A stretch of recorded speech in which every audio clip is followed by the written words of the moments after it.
सुनाई तहरा के। सुना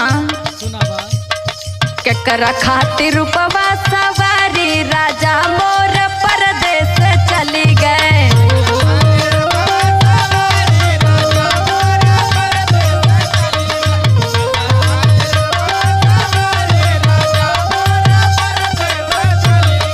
परदेस चली गए हो परदेस चली गए।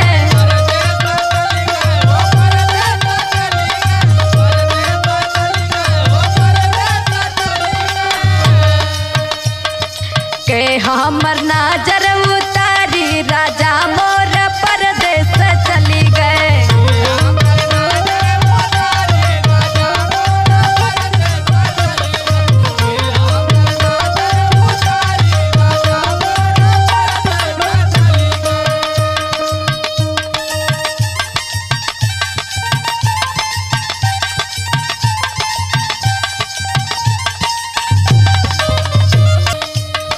छूटल न रहे गवानवा के हरदी।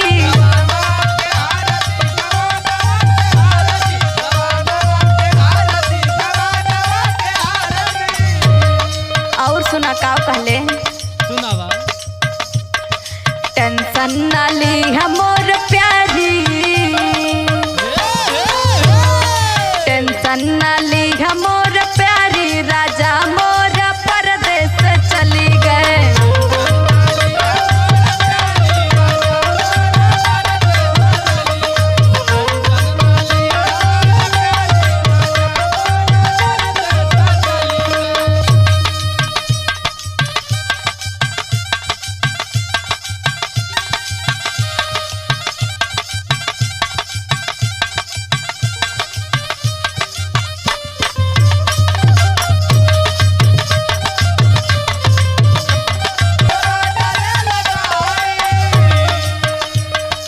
भइल बाटे पगली के भेष।